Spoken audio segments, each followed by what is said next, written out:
Hello, everybody. Welcome back to the SOMM TV podcast. My name is Jason Wise.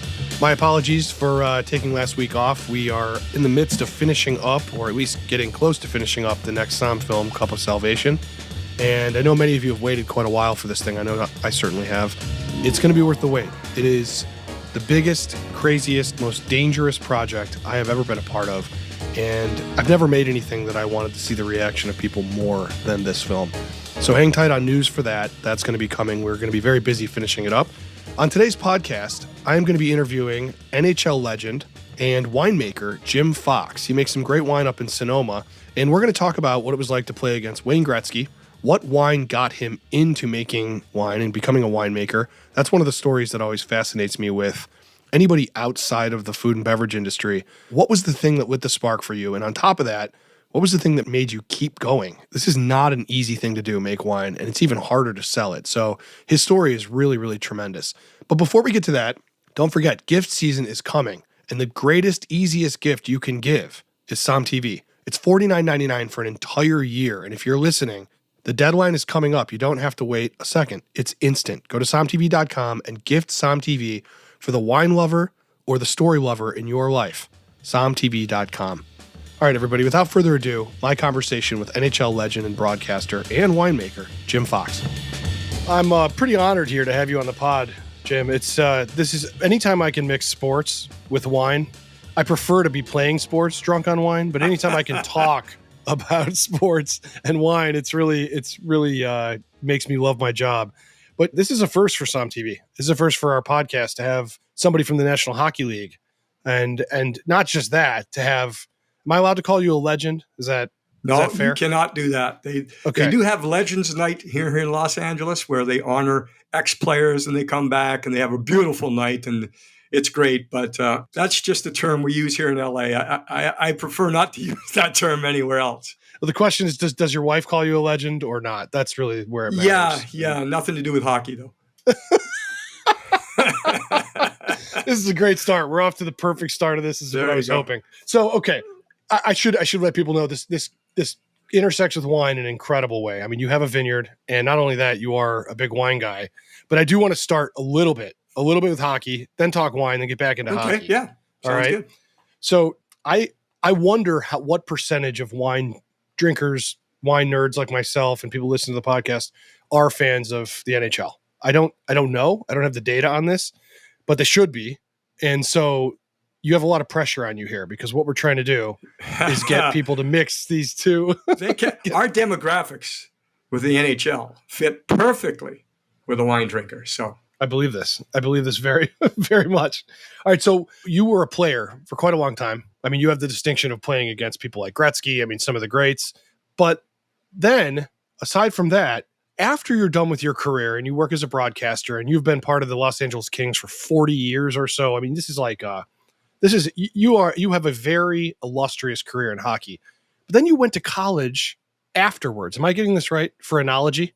Actually, there was a point when I think 83, 84. You know what? It's really weird because I went to 4 different high schools growing up, moving around playing hockey in Ontario and Canada. In all honesty, I never, ever did pick up my high school diploma because I just never, ever brought all the credits together. Anyway, 2 years into my NHL career, I'm here in LA, and during the summertime, I just went back to a college here, a community college, El Camino College, not too far from where we live here in the South Bay in Los Angeles. And I took computer programming. I took a business law, just, summer classes like that. But yeah, post-playing career, once I got into wine, I had to get a little deeper into the technical aspects of making wine. So we've taken classes, my wife and I have taken classes all over the world, whether it's just seminars, tasting groups, those types of things. But I guess, the resistance would be, winemaking 101 at UC Davis here in California, which is world renowned for its wine curriculum. So that was what we had to do. It didn't, believe me, it doesn't bring me anywhere near the knowledge of a winemaker. But I'll be honest, the one thing it did do, it allowed me to start asking the proper questions to our winemaker. Mike Smith is our winemaker. I'm sure we'll talk about him with Petsine Cellars. But, 2017, and I've done it almost every summer, but In 17, we went for a whole month. Every day for 30 days, I was either in the vineyard or the winery or both with Mike. And that came after taking the classes at UC Davis. And I found it was so helpful because I could start asking the questions that meant something. I think this is probably a double-edged sword for your winemaker. I think the worst thing possible for a winemaker is to have somebody who's behind it actually know what they're doing, because then they're going to have real opinions, right? Yeah, or no? Again, not know what I'm doing, but a much better understanding of what Mike is doing. And then, when we first started Patinette back in 2011, we really got together. We tasted a lot of other wines to see what styles we wanted. We talked with Mike. We met with Mike. We went back and forth. You sample until you come up with what you want and the style. Then, of course, the grapes that you get will dictate your actual finished product.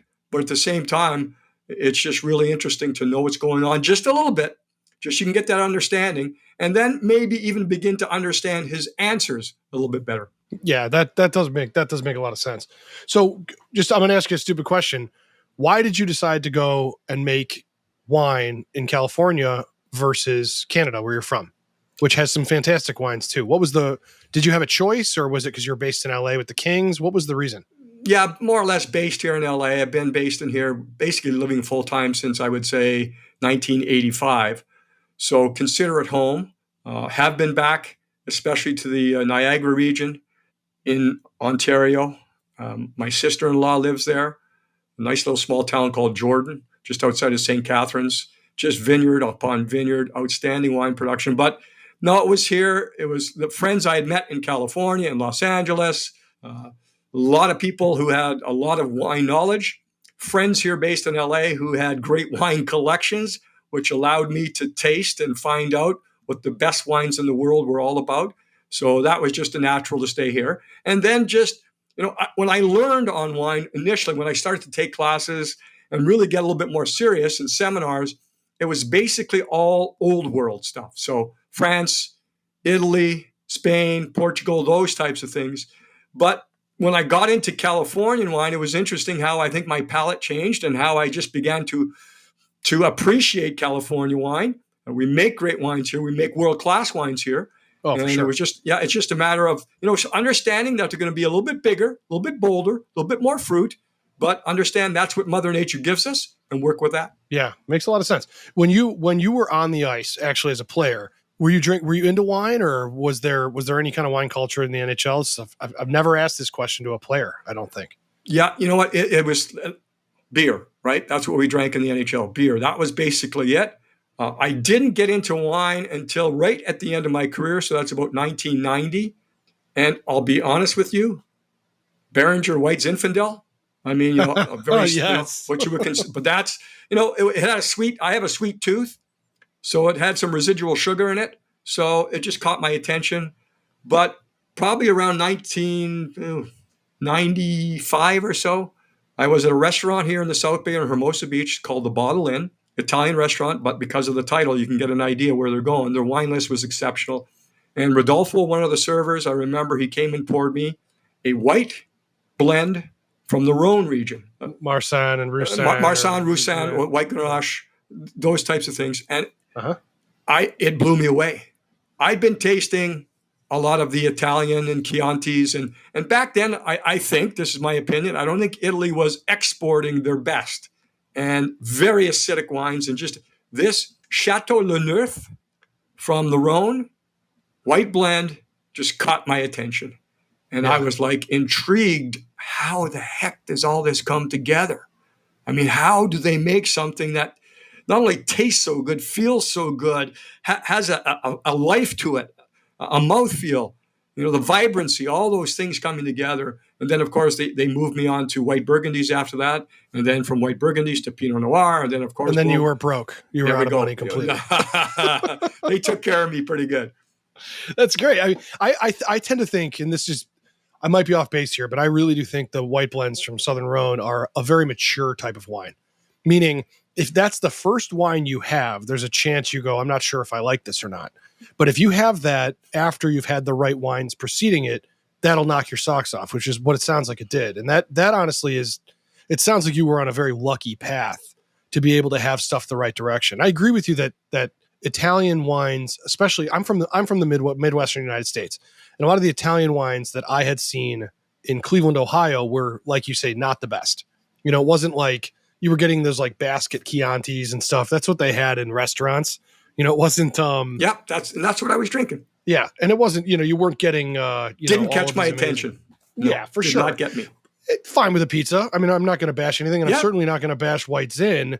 I just did a podcast with the whole story of White Zin with a winemaker up in Napa, and frankly, you need gateway wines, and if people want to drink White Zin, that's great. There's nothing wrong with it. And there are some really delicious versions of it, but it serves a purpose. It got you into wine, No question. And I'll tell you, like, fortunate. A friend of mine who passed away recently, his name was John Hamilton. He had a wine collection. He had every vintage except 6 vintages from 1900 to 2000 of Chateau Mouton, Rothschild. Wow.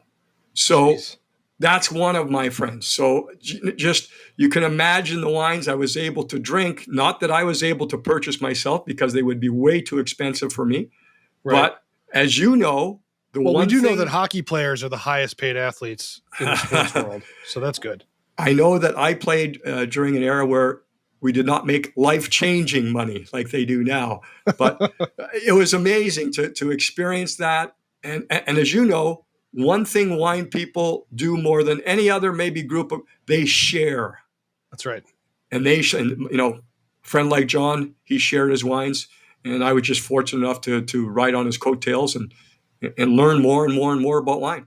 It's amazing. It's amazing. So there does seem to be, I see this. I've interviewed several NBA players, and many people across the sports world. Wine is sort of on fire right now, but it does seem that there are many hockey players that were into wine. Wayne Gretzky himself is into wine, and the question I have is: was there any culture at all before? Or is this a completely recent thing? Was there anybody that you remember talking about wine when you were a player or when you just got out? Was there anybody pushing it from within? It was actually the other superstar at the time. I read a few things about Mario Lemieux. Right. So Mario had a pretty substantial wine collection himself. I think when he was playing and maybe just at the end of his career. But if I were to break it down, I would say no. I say it is relatively recent. There were not a lot of players back then. Maybe it has happened post-career, and maybe it was once in a while. And, you certainly have a chance to travel when you're playing, right? So you go to a lot of different restaurants, a lot of different food varieties. And, of course, you have a glass of wine here and there, but it was mostly beer. I'd say that's very, very recent and I think the numbers within the wine industry show you that too, how nowadays, under 25, kids are starting to drink wine and appreciate wine where that just didn't happen before. So maybe it's just, a smaller slice of the bigger picture where hockey players are doing the same thing. I think it's interesting to watch the evolution. I really honestly cannot believe the amount of athletes that are now making wine. This is going to be a funny question, but do you have any competition with these guys? I mean, are there people making wine where you're like, oh, come on, I was here first, or do you guys ever line your wines up and blind taste against each other or anything interesting like that? I did a seminar one time with Vince Ferragamo, former quarterback of the Rams. And we were over in Maui at the wine tasting there, and beautiful, great, man. They do a spectacular job over there. There's no real competition. It's back to the sharing part, not only sharing the product, but just sharing the knowledge. Val Bourret, his Pavel Bouret's brother, but Val has a great Bordeaux blend operation going here in California, in Napa. Yeah, we're talking about talking to him about a few things. He's definitely big time, and he runs a great facility there. I'd see him every once in a while, talk to him. We're walking down the street in Napa one day. He taps you on the shoulder, and then you just share and you talk. So I would say the competition is not there. It's more about how can we help each other and how can we help the next guy get a little bit better. Or, we started doing this over here. Maybe you could think about doing that, those types of things. And that's where it is. I don't think there's anything as far as it's more about come down, taste our wine. Let's see what we can talk about. I love it. So you would say that the wine that you can remember kind of blowing your mind, getting you into wine was this white blend. That'd be your like epiphany wine? that was the one that it really caught my attention. And then I think the second wine I had was Tignanello from Super Tuscan. Yeah, Super Tuscan wine. Yep. That was the next one. And then the California, which is, I still think when you talk about, probably perennially very, very, very strong, is Robert Mondavi Cabernet Sauvignon Reserve. And then I moved on to Opus One after that, and really had that. So then, I was making that change from still probably California's trying to make European style wines. And I think since I've become involved with wine, I think it's kind of like hockey, a really interesting parallel there when the Canadians played the Russians in 1972, and then Europeans started playing into the NHL. Well, we started to take something from their game, and they took something from our game. They were completely different styles. I think that's certainly what's been happening in the wine world for at least 25 years now, where California is trying to figure out and use some of the better techniques from the old world. And the old world, they have to admit they're making bigger, bolder wines too. So they're taking a little bit from us. Yeah, well, I think that ebb and flow continues, and some of it's funny. I mean, a lot of it is, and I don't want to, this could be its own 52-part podcast, but a lot of it is, a lot of it's climate and everything else, but there is a decision process, and some of it's, critics like a certain thing, people bend towards it. Critics, there's a lot of reasons to make big or whatever the small wines. I've never heard that before, but the kind of like, to do that kind of a style. Lighter. I mean, but lighter. Yeah. It's, I think there's a place for all of this stuff. I try not to, every single time I have made a bold statement that I don't like a certain style of wine, I eat my words, if not really soon after, 2 years after, or I just realize it might've needed more age or whatever, So are you telling me when you would win a big game, you would celebrate with beer? You had to celebrate with something else, right? What would you guys drink? No, it was beer. I mean, that's what it was. Let's go out and have a beer. Yeah. Of course, if you ended up winning the whole shooting match, then the champagne would come out. But that's, it was beer. That I would say 10% of the guys like their, mixed drinks, and 90% of the guys beer.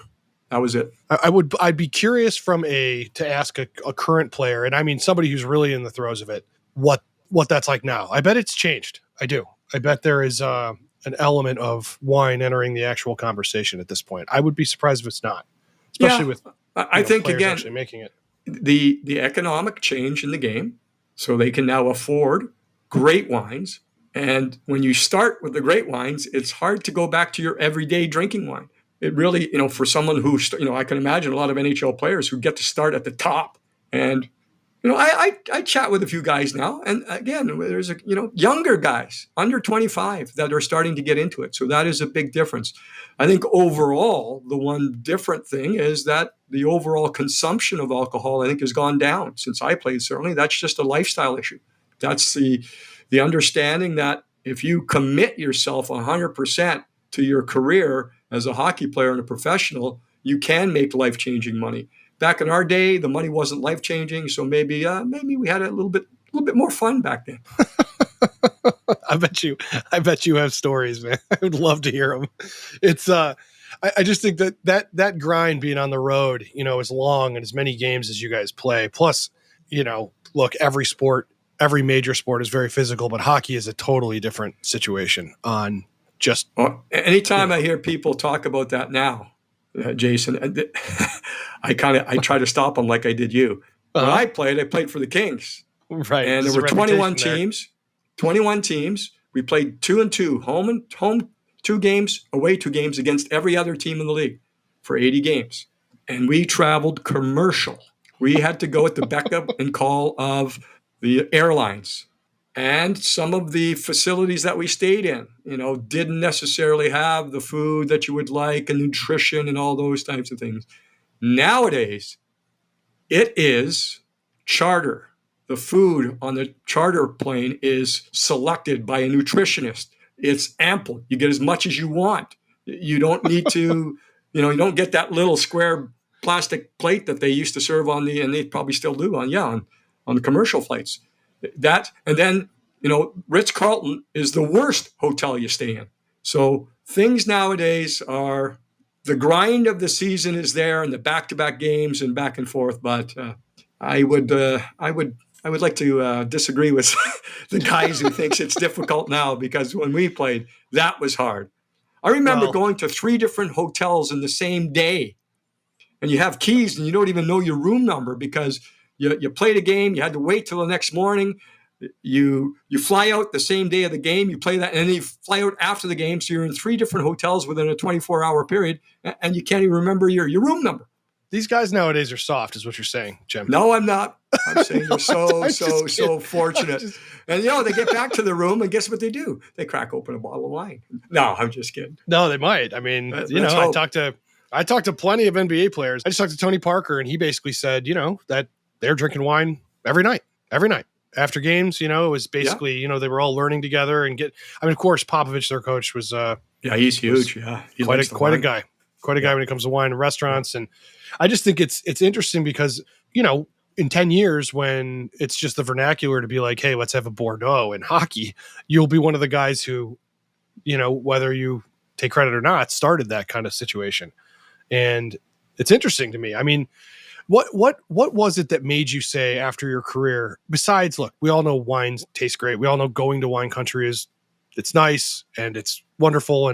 But what was it that actually made you put money down and do this? It's not an easy venture to make wine. Well, that's a great question. And once again, fortunate, extremely fortunate. I mean, I have a close friend. We're playing golf one day and he says to me, "What would you like to do?" I said, "Well, I'd like to make wine." He said, "Why aren't you?" I said, "Well, I'm not prepared to make the financial investment." And he said, "Okay, here's the money." So that doesn't happen too often. That doesn't happen too often at all. And he said it was not a loan. He said it was, I know the term now, angel investor. Mm-hmm. Didn't have to pay him back.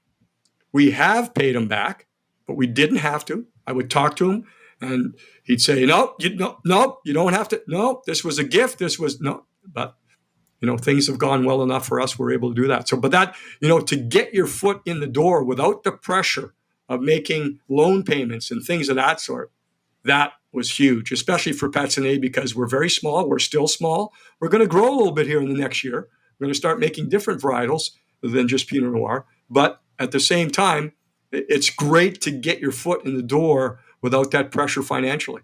Well, it's one of the biggest problems with getting new voices in wine is that wine is I would say in order to truly do it successfully, it's a generational situation.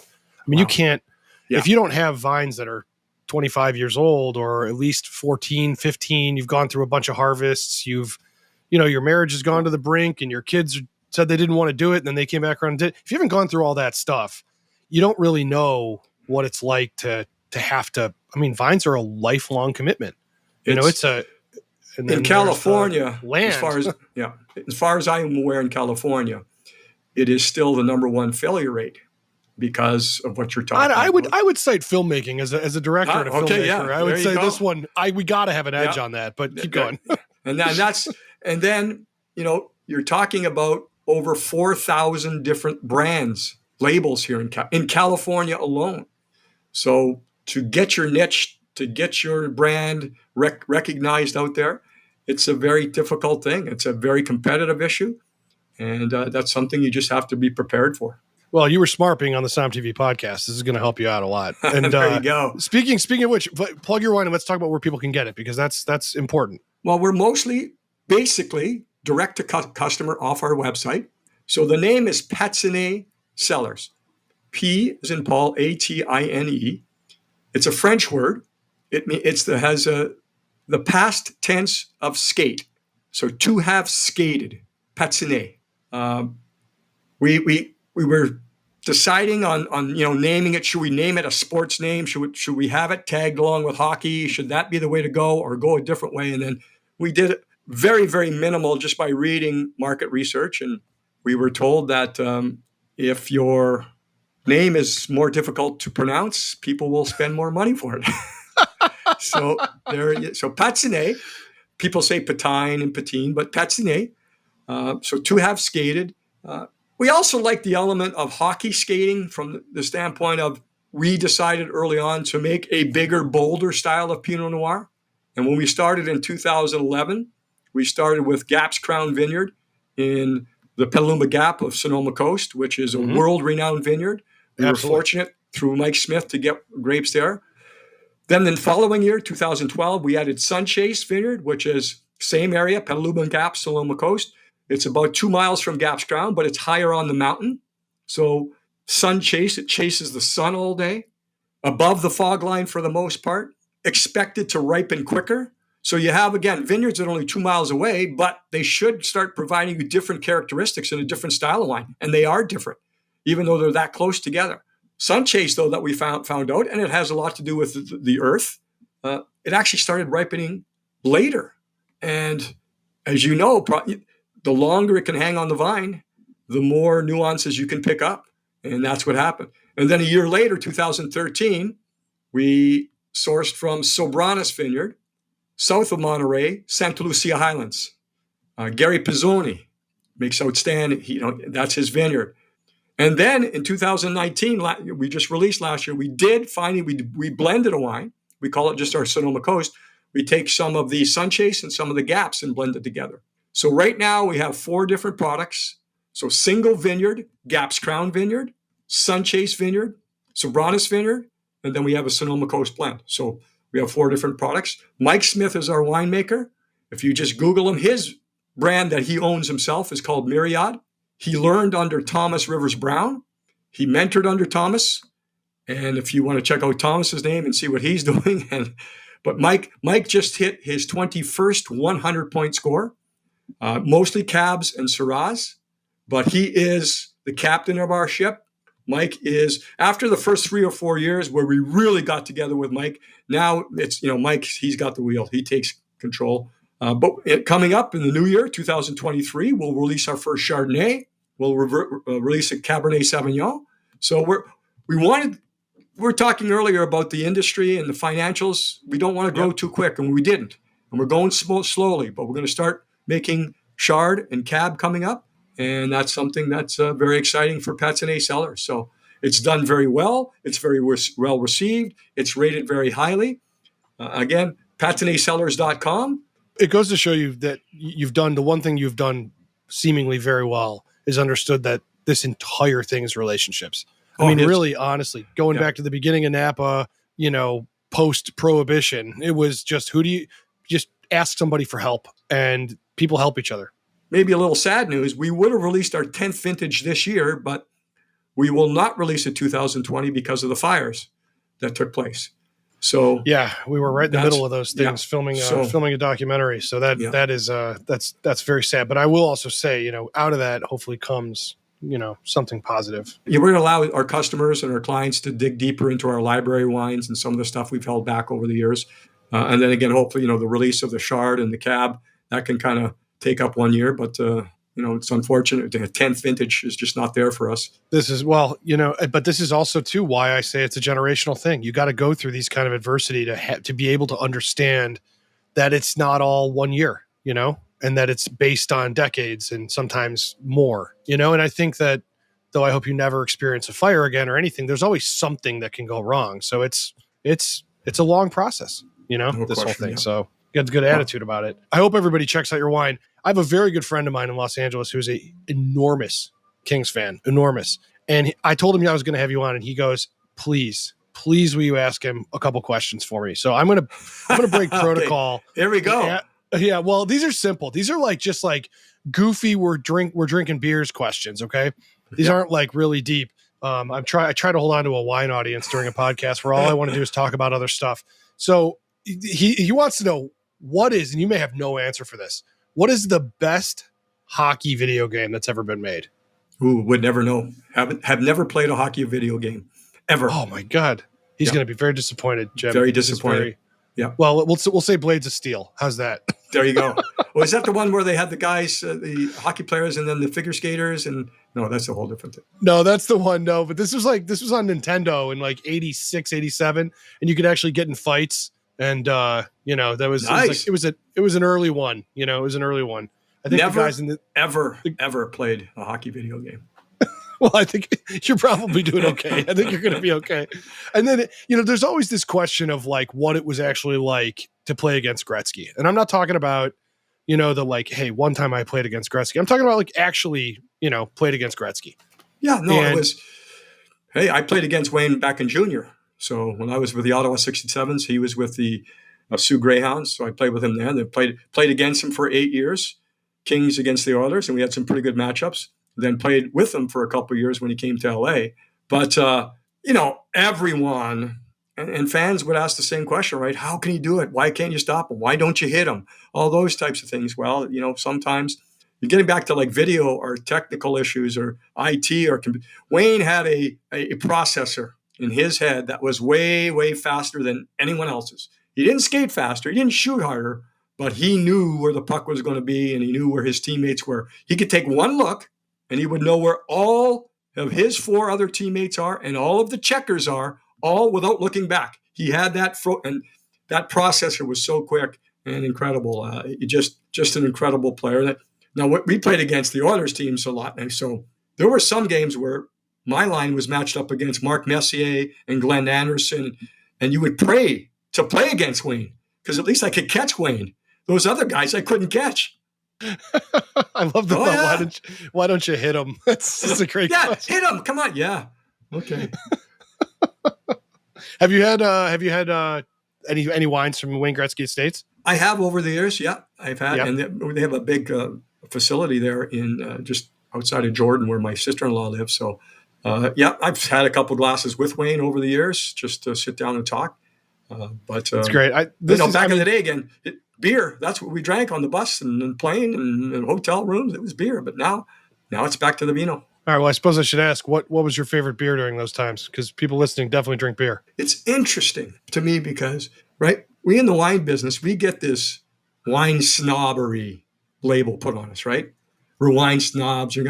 If you go to a Bud Light guy with a Coors, no, I'm not having Coors. I love it. They're just as snobby as we are. They have their favorites. They have their styles. I mean, right now, it is interesting to me. It really is. The craft brewing industry is extremely interesting because, the flavors are more pronounced. There's more attention paid to the alcohol levels and how much power a beer is going to give you, those types of things. So I think I'm more interested now. But I would have to say Labatt Blue. That was my beer, Pilsner. Labatt Blue. I love it. That's great. I drank a few of those in Cleveland growing up, a few billion probably. There you go. This is good stuff, Jim. I really have to say it's an honor to have you on. And last question: who's going to win the Stanley Cup next season? I'm going to place my bets. Who's next season? Yep. The Stanley Cup will be won this season that's about to start. Who's going to win? This will be won by the Carolina Hurricanes. Wow. Who are they going to play? They will play the Colorado Avalanche. I love it. Well, that's a safe bet. I like that. Yeah, that's right, safe. This is good. That's a safe bet. All right. Well, you're a gentleman and a scholar, at least. We're getting better, though, Jason. The Kings are getting better.